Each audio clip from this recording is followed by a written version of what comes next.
नमस्कार, कोटपुतली एजुकेशन में आपका हार्दिक स्वागत है। मैं पंकज शेरावत उपस्थित हूं आपके सामने महत्वपूर्ण जानकारी लेकर। जी हाँ, राजस्थान यूनिवर्सिटी से बड़ी अपडेट है सामने। BSc part first revaluation forum को लेकर यहाँ पर अपडेट सामने आ रही है। रिवैल्यूएशन फोरम यहाँ पर बीएससी पार्ट फर्स्ट वालों का शुरू कर दिया गया है। ध्यान रखें, अंतिम तिथि 18 जुलाई होने वाली है। जैसा कि एक दिन पहले रिजल्ट आया था बीएससी पार्ट सेकंड का, तो ठीक उसके बाद में शुरू हो गए थे बीएससी पार्ट सेकंड के कल, और आज बात हुई है बीएससी पार्ट फर्स्ट के, तो शुरू हो गए हैं बीएससी पार्ट फर्स्ट के भी। और अंतिम तिथि क्या होने वाली है यहाँ पर 18 जुलाई होने वाली है। ध्यान रहे, रिवैल्यूएशन फोरम की डेट कभी नहीं बढ़ती है। एग्जाम का जो रिजल्ट आता है उसके 15 दिन तक मतलब कि आपके फोरम चलते हैं, ये चीज सबसे इंपॉर्टेंट होती है। मैं फिर से बता रहा हूं, 18 जुलाई अंतिम तिथि, नहीं बढ़ेगी भैया इसके आगे। ध्यान रखें, कहीं कोई नोटिस नहीं आता इसको लेकर डेट बढ़ने को लेकर, क्योंकि काफी लोग मैसेज कर रहे हैं जो बीएससी फाइनल का नहीं भर पाए। तो ध्यान रहे, राजस्थान यूनिवर्सिटी रिवैल्यूएशन फोरम क्या है इसके बारे में हम बात करेंगे। फोरम डेट क्या है, फीस क्या है, रिवैल्यूएशन फोरम क्या है, स्क्रूटनी फोरम क्या है, कॉपी एट होम यह क्या चीज है, हार्ड कॉपी कब जमा करवानी है नहीं करवानी, पास फॉर्मूला जिसकी हम बात करने वाले हैं, कैसे हम रिवेल लगाएं, क्या मतलब हो सकता है, फेल हो गए क्या कर सकते हैं, RWX RWN और कैसे देखें रिजल्ट, ये जो जिनके लिखा है वो रिजल्ट कैसे देख सकते हैं, इन सभी चीजों पे बात करने वाला हूं। बीएससी पार्ट फर्स्ट के रिजल्ट से लेकर यहाँ पर बात होने वाली है। तो सबसे पहले आपको बता दूं, जो भी विद्यार्थी अपने रिजल्ट से असंतुष्ट हैं, बीएससी पार्ट फर्स्ट के विद्यार्थियों को मैं बता देता हूं, जो भी विद्यार्थी अपने रिजल्ट से असंतुष्ट हैं, यानी कि उनको लगता है कि मुझे जितने नंबर आने चाहिए थे उतने नहीं मिले हैं, तो ये ध्यान रखो, आप रिवैल्यूएशन फोरम लगा सकते हैं। एक पेपर की फीस 430 रुपए होती है, और टोटल आप कितने पेपर में रिवेल लगा सकते हैं, 50% पेपर। यानी कि बीएससी पार्ट फर्स्ट की बात करूं तो जैसे 3 फिजिक्स के, 3 मैथ के, 3 केमिस्ट्री के, तो इस तरीके से 9 पेपर हो गए, तो 9 की बात करें तो आप 5 में मैक्सिमम आप यहाँ पे रिवैल्यूएशन फोरम लगा सकते हैं। ये चीज भी आप ध्यान रखें। तो ये बात होगी आपके पेपर से रिलेटेड, फीस से रिलेटेड। 430 रुपए एक फोरम का लगने वाला है, लेकिन कुछ चीजें उसके बारे में बात करेंगे। तो पहले फोरम बता देता हूं, फोरम राजस्थान यूनिवर्सिटी की वेबसाइट से भरा जाएगा, रिवैल्यूएशन पोर्टल अलग से बना हुआ है, और 18 जुलाई अंतिम तिथि होने वाली है रिवैल्यूएशन फोरम की। फीस की बात होगी 430 रुपए होती है। आपके सवाल आता है, ये ध्यान रखो, एक चीज आती है पर पेपर है ना, ये ध्यान रखना, एक सवाल आता है यहाँ पे, लेकिन कुछ फीस अलग है यहाँ पर कुछ चीजों की, वो बता देता हूँ। एक काफी विद्यार्थी कहते हैं कि रीचेकिंग जैसा वर्ड होता है उसका क्या मतलब, तो देखो रीचेकिंग यहीं पे आएगा, रिवैल्यूएशन में ही है ना, रीचेकिंग जो वर्ड है वो रिवैल्यूएशन में ही आता है, ध्यान रखो। स्क्रूटनी फोरम क्या होता है, ये ध्यान रखो, ये पुनर्गणना होती है, इसमें केवल आपके नंबर काउंट होते हैं दोबारा से, कि भाई हाँ इतने का नंबर, इसकी कॉपी चेक हो चुकी है, एक बार नंबर गिनने हैं तो यहाँ पर स्क्रूटनी फोरम लगता है। ये ध्यान, आपको लगे कि नंबर काउंटिंग में कहीं गलती हुई है मेरे, तो ऐसी तो गलती होती ही नहीं है, ध्यान रखो, गलती यहीं पे रहती है कि दोबारा ये कॉपी चेक करवा ली जाए, ये ध्यान रखो।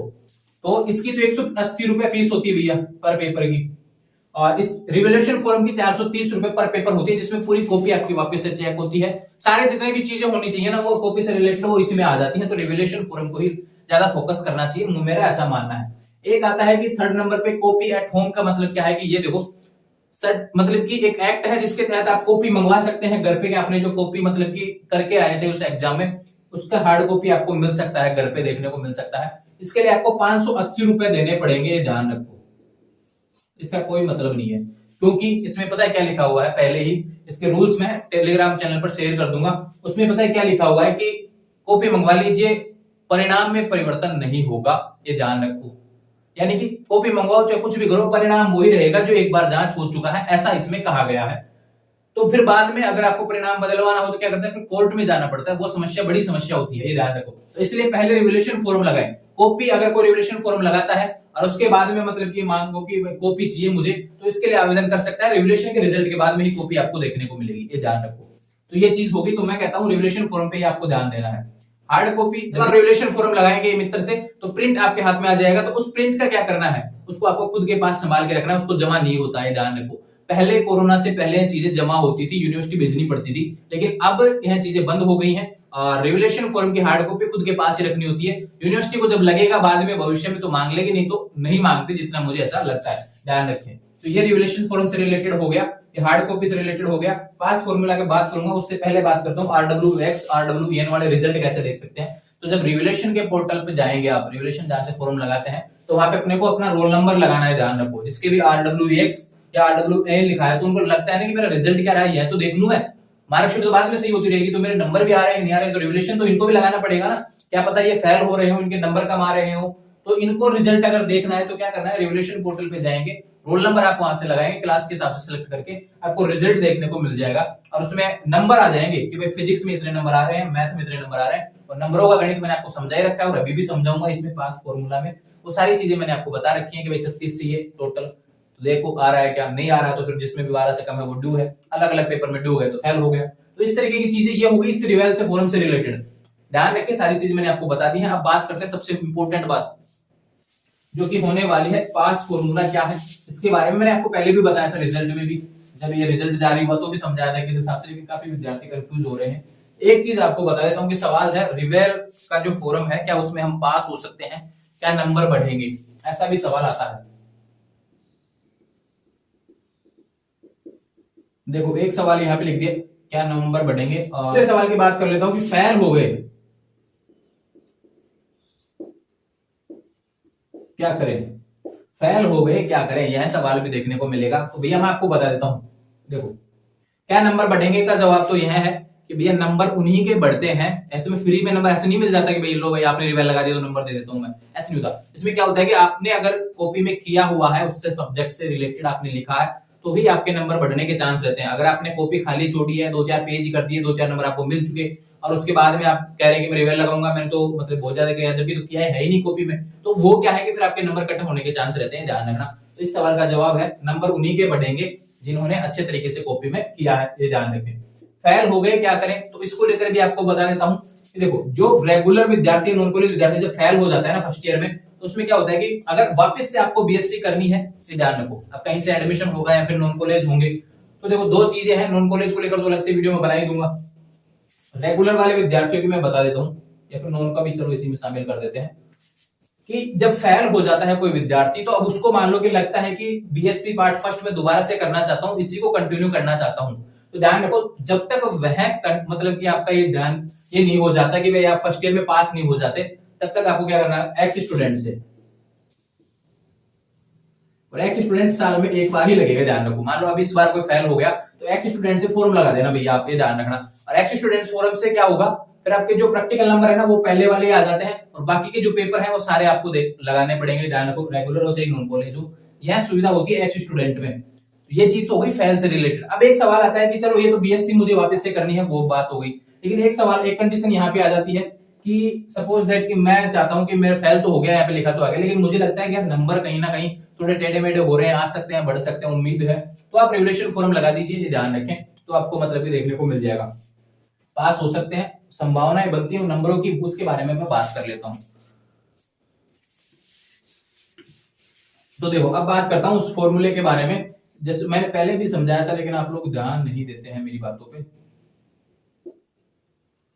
मैथ, फिजिक्स, केमिस्ट्री हो गया और जूलॉजी हो गया,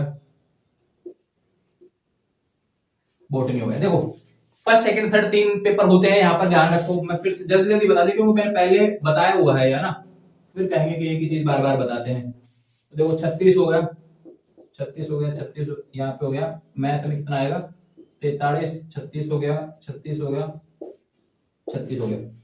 समझा देता हूं, एक बार समझ लेना भैया, तीनों पेपर में, एक पेपर का जो है मान लो कि फिजिक्स है एक सब्जेक्ट, उसमें कैसे भी मिला के 36 आने चाहिए, पास हो जाएंगे इस पेपर में। सपोज दैट मैथ उसके साथ में है तो आपका 43 अगर नहीं हो रहा है तो वो पेपर ड्यू हो जाएगा।